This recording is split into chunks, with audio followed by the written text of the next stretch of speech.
خير الحديث كتاب الله وخير الهدي هدي محمد صلى الله عليه وسلم وشر الأمور محدثاتها وكل محدثة بدعة وكل بدعة ضلالة وكل ضلالة في النار.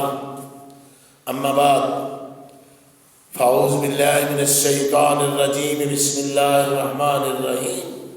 يا أيها الذين آمنوا إذا قمتم إلى الصلاة فاغسلوا وجوهكم وأيديكم إلى المرافق وامسحوا برؤوسكم وأرجلكم إلى الكعبين.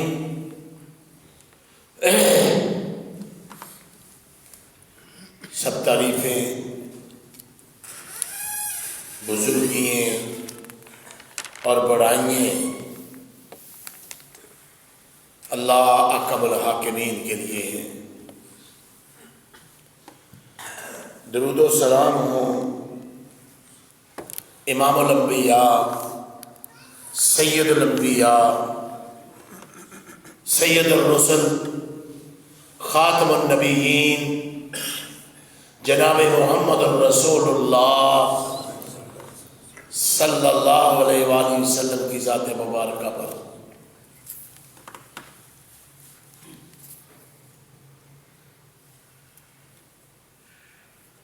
پچھلے جمعے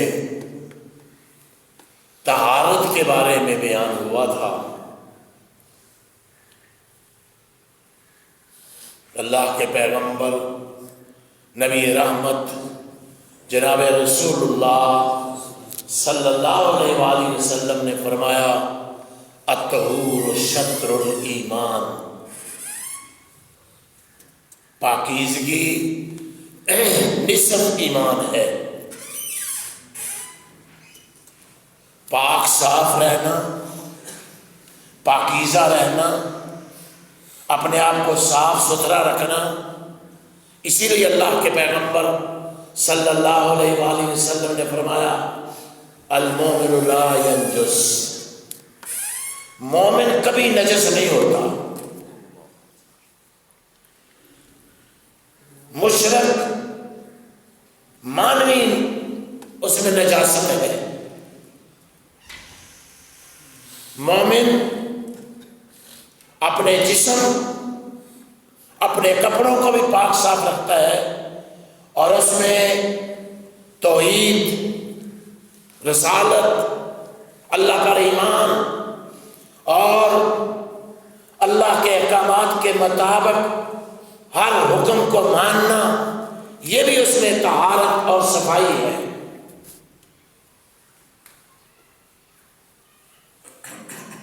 اور طہارت سے تو اصل مراد وضو ہے. اور مومن وضو میں رہتا ہے. یہ افضل ہے کہ انسان ایک مسلمان ہمیشہ اپنے وضو میں رہے. اور پچھلے جمعے آپ نے یہ حدیث سنی تھی کہ اللہ کے پیغمبر جناب رسول اللہ صلی اللہ علیہ وسلم نے فرمایا جس نے بہترین وضو کیا، پھر اچھی طرح رکوع کیا، خشوع و خضوع کیا، دل و جان سے متوجہ ہو کر اس نے 2 رکعت نماز پڑھی، فرمایا وجبت لہ الجنہ. ایسے شخص کے لیے اللہ جنت کو واجب کر دیتا ہے. وہ بھائی یہ نفلی نماز ہے. جس طرح کہ اللہ کے پیغمبر جناب رسول اللہ صلی اللہ علیہ وسلم نے فرمایا فجر کی سنتیں نفل ہے، یہ واجب نہیں ہے. اگرچہ اللہ کے پیغمبر جناب رسول اللہ صلی اللہ علیہ وسلم نے باقی سب سنتیں سفر میں چھوڑ دی. نہ ظہر کی 6 سنتیں آپ نے سفر میں پڑھی، نہ مغرب کی 2 پڑھی، نہ عشاء کی 2 پڑھی، بلکہ فرض بھی جو تھے ظہر کے اور عشاء کے اور عصر کے 2 کر دیے. 2 فرض بھی آپ نے چھوڑ دیے. یہ سفر کی نماز ہے، لیکن فجر کی سنتوں کا ثواب کتنا ہے، اجر کتنا ہے، درجات کتنے ہیں؟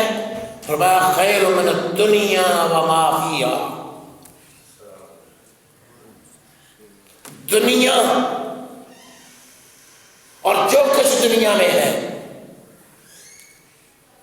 آج تک کسی کو اس کا احاطہ نہیں ہوا کہ دنیا اور جو کچھ دنیا میں وہ کیا ہے۔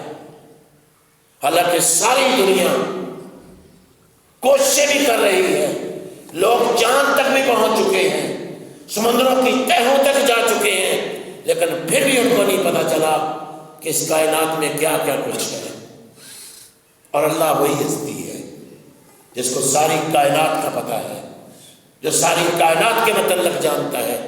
اس لیے ہم کہتے ہیں اللہ کے برابر، اللہ کا ہمسر کوئی نہیں ہے، اللہ کا مثیل کوئی نہیں ہے، اللہ کا مقابل کوئی نہیں ہے، اللہ وحدہ لا شریک ہے۔ تو بھائی یہ سنتوں کا اتنا اجر ہے تو فرائض کا کتنا اجر ہوگا، جن کو ہم تاخیر کر دیتے ہیں، لیٹ کر کے پڑھتے ہیں، جان بوجھ کر چھوڑ دیتے ہیں۔ تو بھائی طہارت جو ہے یہ نصف ایمان ہے۔ وضو پچھلے جمعے میں تھوڑا سا یہ شروع کیا تھا، اگر واؤ پر پیچ ہو تو اعضاء کا وضو کرنا، اگر واؤ پر وضو ہو وہ پانی جس سے وضو کیا جاتا ہے، اگر وضو ہو وہ برتن جس میں پانی کا وضو کا پانی ہے۔ اور وضو کا مطلب کیا ہے؟ نظافت، ستھرائی، صفائی۔ تو یہ خوبصورت کس چیز کو بنا دینا جب انسان اچھی طرح وضو کرتا ہے تو انسان پاک صاف ہو جاتا ہے۔ اور اللہ کے پیغمبر جناب رسول اللہ صلی اللہ علیہ وسلم نے فرمایا لا صلاۃ الا بطہارۃ، وضو کے بغیر نماز نہیں ہے۔ اور وضو کا فائدہ کیا ہوگا؟ فرمایا ان امتی یاتون یوم القیامت غرا محجلین، میری امت قیامت کے دن اس کے 5 اعضاء جو وضو کے ہیں، غرن کہتے ہیں اس گھوڑے کو جس کے 5 کلیان سفید ہوتے ہیں۔ فرمایا میری امت کے لیے قیامت کے دن 5 یہ وضو کے جو اعضاء ہیں یہ چمک رہے ہوں گے۔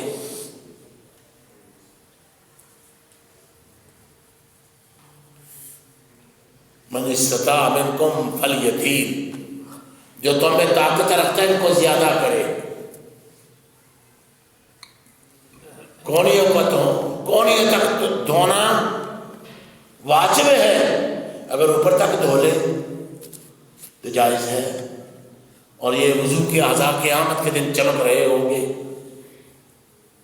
ٹخنوں تک دھونا واجب ہے، اور ٹخنوں سے اوپر اگر کوئی دھو لے تو افضل ہے۔ اور وضو اللہ کے پیغمبر جناب رسول اللہ صلی اللہ علیہ وسلم جس طرح کی حدیث میں آئے گا کہ 3 دفعہ اپنے اعضاء کو آپ دھوتے ہیں۔ ایک دفعہ دھونے سے بھی وضو ہو جاتا ہے، ایک دفعہ دھونا واجب ہے۔ 2 دفعہ دھونے کا بھی جواز ہے۔ اس بات پر امت کا اجماع ہے کہ 3 دفعہ دھونا سنت ہے۔ اور اللہ کے پیغمبر جناب رسول اللہ صلی اللہ علیہ وسلم نے فرمایا جس نے 3 دفعہ سے زیادہ دھویا فقد عصا وتعدى وظلم. یہ بہت برا فعل ہے. وضو کے اعضاء کو 3 دفعہ سے زیادہ دھونا، اس کو آپ نے برا عمل قرار دیا ہے. اور فرمایا یہ زیادتی ہے. اور فرمایا اس نے ظلم کیا. ہم سب کرتے ہیں. اللہ تعالیٰ ہم سب کو معاف فرمائے اور صحیح معنوں میں. آپ جانتے ہیں کہ اللہ کے پیغمبر جناب رسول اللہ صلی اللہ علیہ وسلم نے ایک مد سے وضو کر لیا. 700-750 گرام یا کتنا پانی بنتا ہے. ہم کئی وضو کے لیے کئی بالٹی جو ہے پانی کی بہا دیتے ہیں.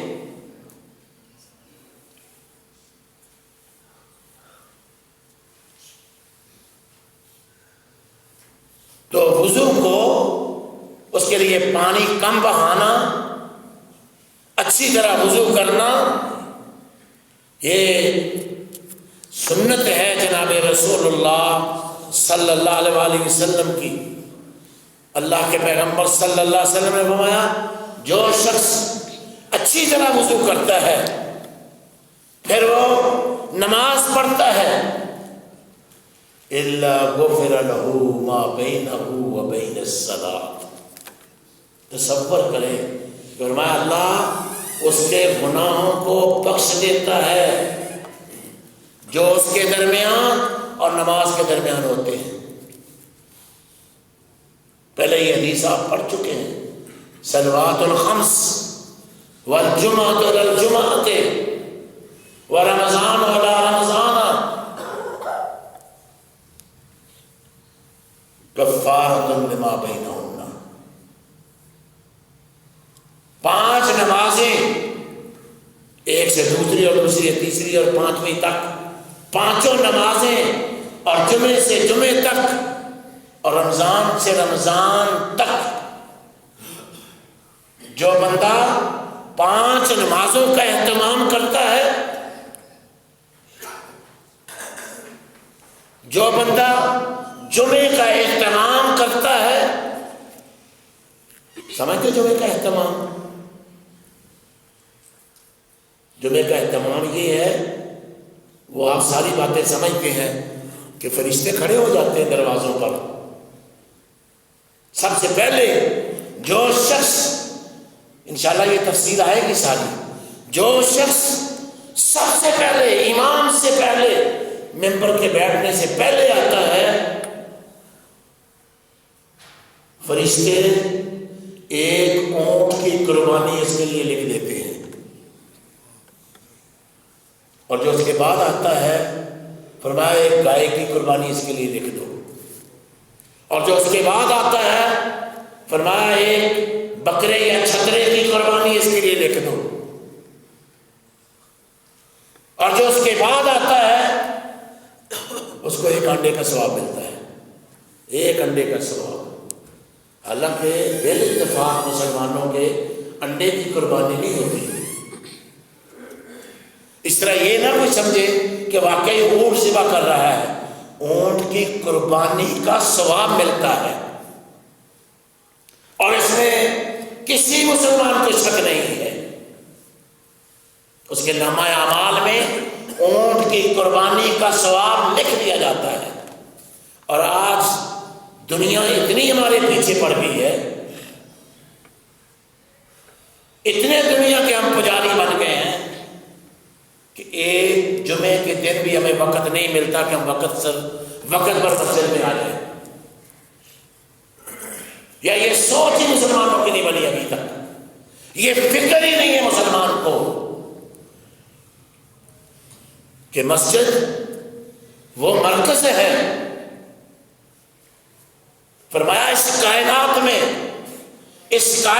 میں بہترین بقعہ مسجد ہے اور اس کائنات میں بدترین بقعہ بازار ہے.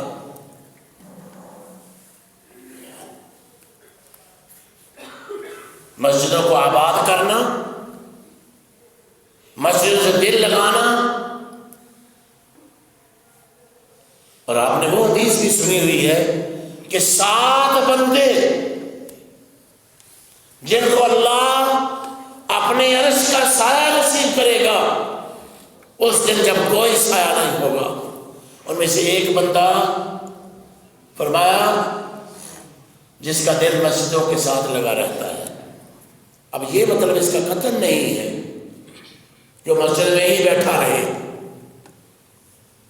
اس کا مطلب یہ ہے کہ باقاعدہ نماز کا انتظار کرتا ہے توجہ کے ساتھ، اور جب اذان ہوتی ہے مسجد میں آ جاتا ہے. تو برکت یہ طہارت، یہ وضو بہت ہی بہترین عمل ہے. اللہ کے پیغمبر جناب رسول اللہ صلی اللہ علیہ وسلم نے فرمایا اذا توضأ العبد عبد المسلم او المؤمن، 2 لفظ بیان کیے ہیں. اذا توضأ العبد، جب کوئی بندہ، المسلم مسلمان، او المؤمن یا مومن. صحابی نے 2 لفظ بولے ہیں، مسلمان بندہ یا مومن بندہ.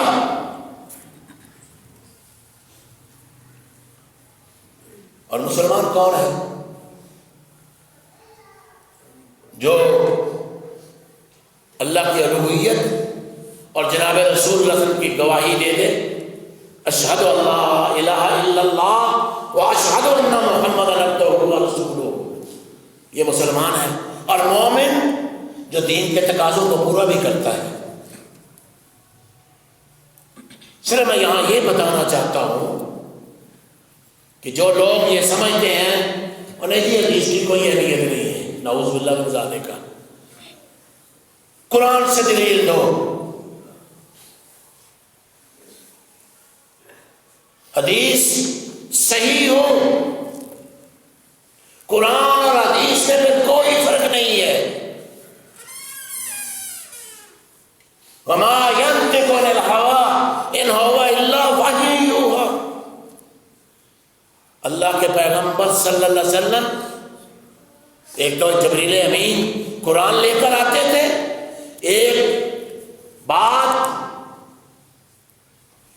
نبی کریم صلی اللہ علیہ وسلم کی زبان اطہر سے نکلتی تھی، اور اس وقت تک نہیں نکلتی تھی جب اللہ کا پیغام نہیں آ جاتا تھا. نبی کریم وَمَن يُطِعِ الرَّسُولَ فَقَدْ أَطَاعَ اللَّهَ، قرآن کہتا ہے جس نے اللہ کی اطاعت کی گویا بس نے محمد رسول اللہ کی اطاعت، جس نے رسول اللہ کی اطاعت کی گویا بس نے اللہ کی اطاعت کی.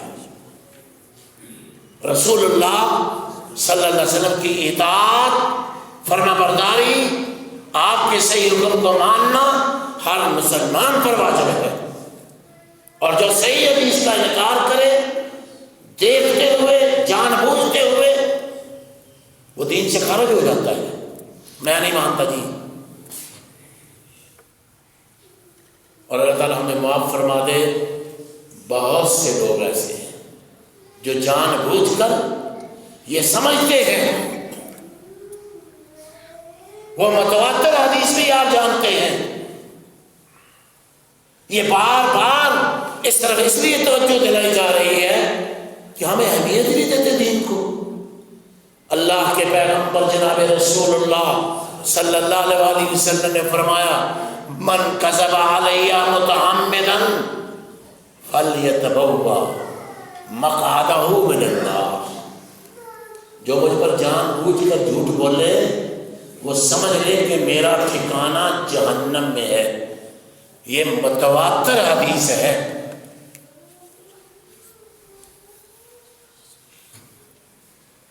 اس لیے مومن کبھی نہیں کہتا کہ یہ مجھے صرف قرآن سے دکھاؤ، میں حدیث کو نہیں مانتا. جو حدیث اس کو نہیں مانتا اس کا نبی کریم صلی اللہ علیہ وسلم کی رسالت پر ایمان نہیں ہے. تو یہ انتہائی عمل ہے. تو میں یہ بتانا چاہتا تھا کہ صحابی نے مسلمان یا مومن کا لفظ بولا. کتنی ایمانداری ہے, کتنی ایمانداری ہے صحابہ کی کہ حدیث کو بیان کرتے وقت اگر اس کے ذہن سے یہ بات نکل گئی کہ اللہ کے پیغمبر صلی اللہ علیہ وسلم نے مسلمان کا لفظ بولا یا مومن کا لفظ بولا ہے, اس نے دونوں لفظ بیان کر دیے کہ مجھے اب یاد نہیں رہا.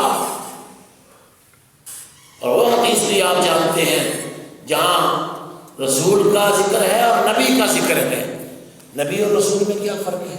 لیکن جو الفاظ اللہ کے پیغمبر جناب رسول اللہ صلی اللہ علیہ وسلم کی زبان عطا سے نکلے تھے, فرمایا اللہ کے پیغمبر صلی اللہ علیہ وسلم نے یہ فرمایا تو یہ کہہ رہے ہو. اس لیے احادیث کا خیال کرنا اور احادیث کو اسی طرح بیان کرنا اور اللہ کے نبی صلی اللہ علیہ وسلم پر جھوٹ بولنا بہت بڑا گناہ ہے.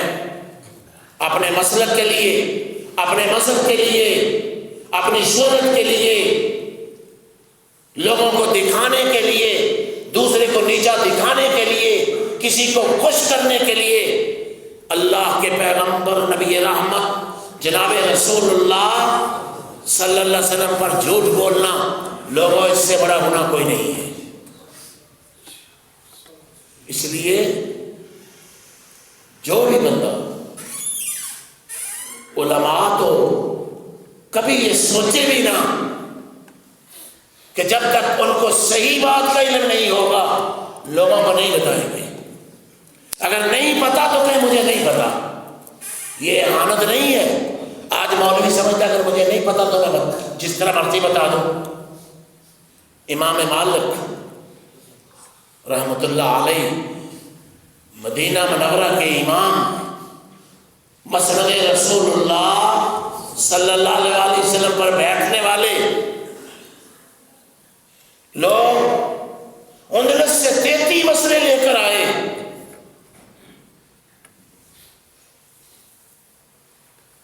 تین کے جواب دے دیے, باقی کہاں میں نہیں جانتا.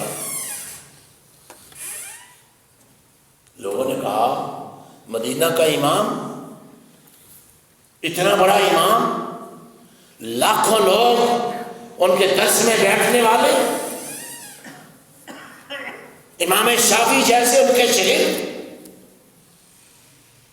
کہا جاؤ ان سوالوں کو بتلا دو کہ مجھے ان حدیثوں کے بارے میں, مجھے ان مسائل کے بارے میں نہیں پتا.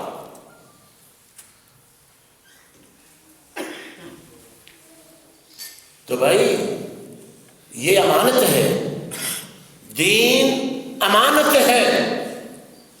اس امانت کو اسی طرح لوگوں کے سامنے بیان کرو, پوری تحقیق کے ساتھ, پوری ذمہ داری کے ساتھ, جس طرح صحابہ نے, تابعین نے, محدثین نے, اہل علم نے ہر ایک بات کی تحقیق کر کے لوگوں کو بتلایا ہے. اگر حدیث میں ایک لفظ بھی جناب رسول اللہ صلی اللہ علیہ وسلم کا ہے تو اللہ نے ایسے رجال پیدا کر دیے. آج کہتے جو آپ کو کیسے پتہ چلا؟ یہ بندہ کہتا میں کہاں ہوں, میں کب وہاں تھا. اگر تو وہاں نہیں تھا تو پھر اپنی زبان کو بند رکھ. ہمارا ایمان ہے کہ ایک بات صحابہ نے آگے لوگوں تک پہنچا دی اور یہ رجال کا سلسلہ آج تک اسی طرح موجود ہے.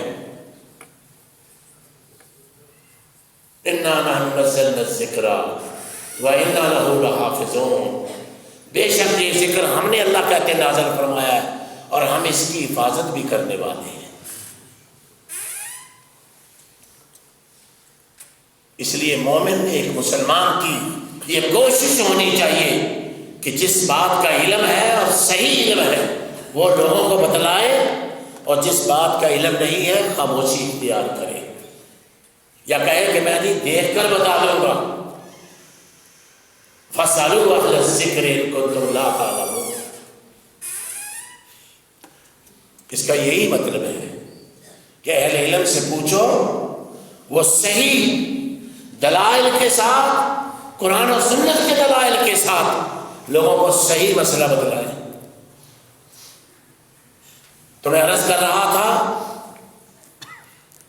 اللہ اکبر،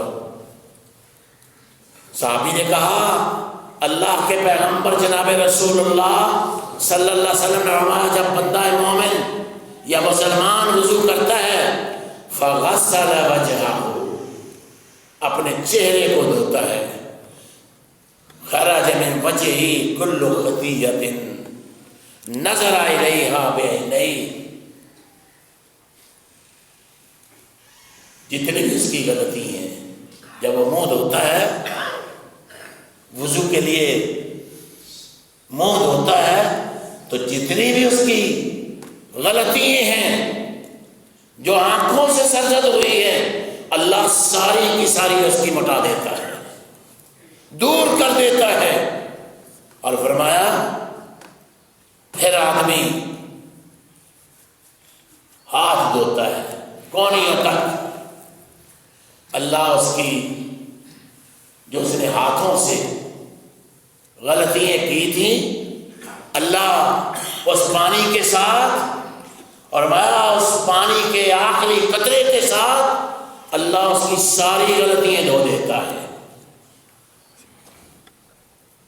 فرمایا پھر وہ اپنے پاؤں دھوتا ہے، اس کے پاؤں کی غلطیاں جتنی بھی ہوتی ہیں، اور حدیث میں آتا ہے کہ جب یہ کونی اور ہاتھ دھوتا ہے تو ناخنوں تک جو اس کے گناہ ہیں وہ نکل جاتے ہیں، اور جب پاؤں دھوتا ہے جو پاؤں سے اس نے گناہ کیے تھے ناخنوں تک اور پانی کے آخری قطرے تک، فرمایا اللہ اس کے سارے گناہوں کو معاف کر دیتا ہے۔ وضو کوئی معمولی چیز نہیں ہے۔ اور وضو کا طریقہ کیا ہے؟ سب سے پہلے فرمایا جو بسم اللہ نہیں پڑھتا اس کا وضو نہیں ہوتا، بسم اللہ ہی صرف کہنا ہے۔ جتنی بھی احادیث آئی ہیں اس میں صرف بسم اللہ کا ذکر ہے، آگے بسم اللہ الرحمن الرحیم نہیں ہے، بسم اللہ واجب ہے، اور اس سے بھی پہلے نیت واجب ہے۔ حدیث آپ نے سب نے پڑھی ہوئی ہے، پہلی سے لے کر یا بچپن سے لے کر ساری عمر، انما الاعمال بالنیات انما لکل امرئ ما نوى فمن كانت هجرته الى الله ورسوله فهجرته الى الله ورسوله ومن كانت هجرته لدنيا او امرأة ينكحها فهجرته الى ما هاجر اليه، جس نے اللہ اور اس کے رسول کے لیے ہجرت کی اس کی ہجرت اللہ اور اس کے رسول کے لیے ہوگی، اور جس نے دنیا کمانے کے لیے ہجرت کی یا کسی عورت کے لیے ہجرت کی، فرمایا اس کی ہجرت اسی کے لیے ہوگی۔ حدیث میں تذکرہ ہے کہ ایک شخص نے مدینہ منورہ میں اس لیے نہیں ہجرت کی تھی، وہ ایک عورت کی خاطر وہاں سفر کر کے گیا۔ اللہ کے پیغمبر جناب رسول اللہ صلی اللہ علیہ وسلم نے فرمایا جس کے لیے اس نے ہجرت کی تھی اسی کا اس کو اجر و ثواب ملے گا۔ اب ہجرت کا کتنا ثواب ہے؟ الہجرت تہدم ما قبلہا، ہجرت پہلے سارے گناہ معاف کر دیتی ہے۔ جو بندہ اپنا گھر بار، اپنا وطن، اپنا شہر، اپنے بیوی بچے، اپنا سب کچھ دین اسلام کے لیے قربان کر دیتا ہے اور دین اسلام کے لیے تکالیف اور مصائب جھیلتا ہے، اللہ اس کے پہلے سارے گناہ معاف کر دیتا ہے۔ ہجرت کرنا اتنا بڑا اجر و ثواب ہے، تو فرمایا سب سے پہلے اللہ کے پیغمبر جناب رسول اللہ صلی اللہ علیہ وسلم اپنے دونوں ہاتھ دھوتے، پہلے دایاں ہاتھ دھویا آپ نے، اور تیسرا مسئلہ یہ ہے کہ اللہ کے پیغمبر صلی اللہ علیہ وسلم فابدؤوا بمیامنہ، آپ اپنی دائیں طرف سے شروع کرتے۔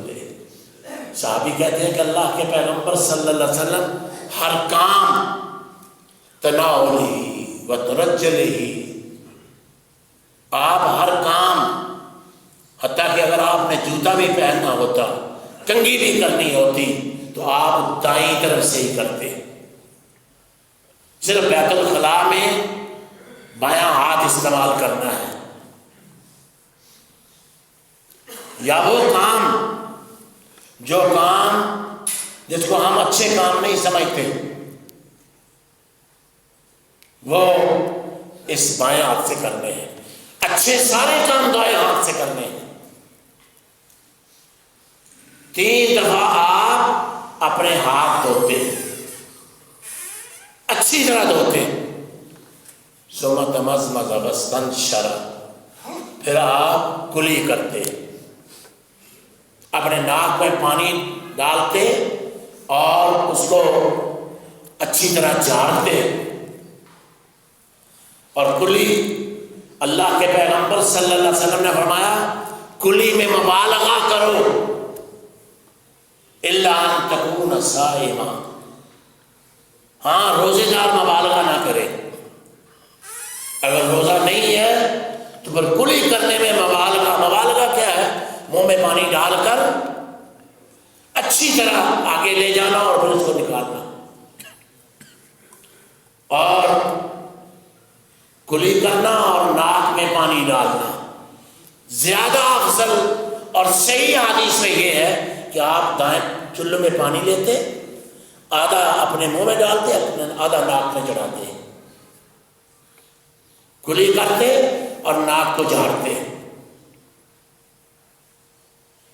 اور یہ عمل آپ 3 دفعہ کرتے۔ اللہ اکبر۔ اور پھر اللہ کے پیغمبر صلی اللہ علیہ وسلم نے اپنے چہرے کو دھویا، 3 دفعہ دھویا،